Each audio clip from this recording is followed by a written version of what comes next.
సీతాదేవిని దేవతల్ని తీసుకు అమ్మాయిలు మీకు నచ్చిన డ్రెస్ వేసుకోండి, మీకు ఎలా అనిపిస్తే అలాగని చెప్పొచ్చు. లేదు గుడ్డలు ఇప్పుకుని తిరగండి, ఎవడొస్తాడు అంటే గుడ్డలు ఇప్పుకుని తిరగాల? భారతదేశంలో ఉన్న స్త్రీలు గుడ్డలు ఇప్పుకుని తిరగడం అసభ్యం కాదా? ఒకటి చెప్పండి నాకు, గుడ్డలు ఇప్పుకుని తిరగడం అసభ్యం కాదా? భారతదేశంలో ఉన్న స్త్రీ గుడ్డలు ఇప్పుకుని తిరగాల? గుడ్డలు ఇప్పుకుని తిరగాల? మీ ఇంట్లో అమ్మాయిలు గుడ్డలు ఇప్పుకుని తిరగండి అంటే మీరు సపోర్ట్ చేస్తారని నాకు ఒక మాట చెప్పండి. భారతదేశంలో ఉన్న స్త్రీలు గుడ్డలు ఇప్పుకుని తిరగాల? మీరు స్వేచ్ఛ అనేది ఒకటి ఉంది, నో స్వేచ్ఛ అనేది ఒకటి ఉంది. అమ్మాయిలు స్వేచ్ఛగా ఉండండి చెప్పలేరు, గుడ్డలిప్పుకుని తిరగడం ఏంటండి? గుడ్డలిప్పుకుని తిరగండి అనే పదం ఎలా వాడతారు? సీతాదేవిని ద్రౌపదిని రేపు గురైందనే పదం ఎలా వాడతారు? రవి అనే వ్యక్తి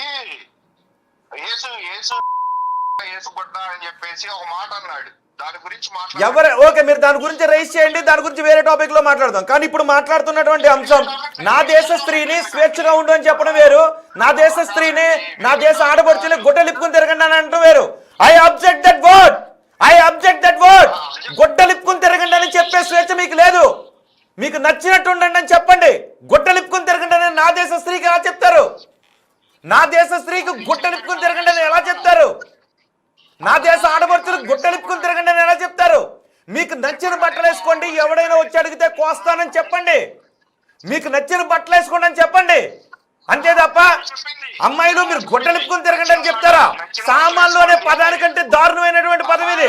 సామాన్లు అనే పదం శివాజీ వాడడం ఎంత తప్పో, సామాన్లు అనే పదం శివాజీ వాడడం ఎంత తప్పో, గుడ్డలిప్పుకుని తిరగండి అంటాం కూడా అంతే తప్పు. అంటే విదేశాల్లో తిరుగుతూ మీరు గుడ్డలిప్పుకుని తిరుగుతున్నటువంటి స్త్రీల్లో విదేశాల్లో డబ్బులు ఇచ్చి మరీ తిరుగుతుంటే అలా భారతదేశంలో ఉన్న స్త్రీలను కూడా మీరు ప్రపంచ దేశాలకి చూపించాలనుకుంటున్నారా?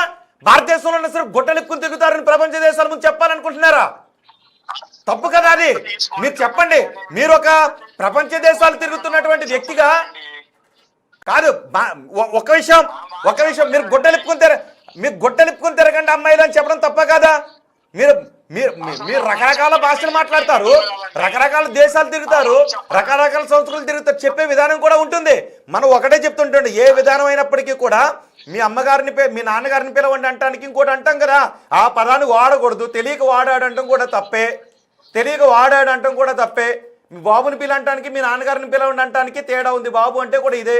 మరి ఇవన్నీ కూడా తప్పే. భాష అనేది చాలా ఇంపార్టెంట్.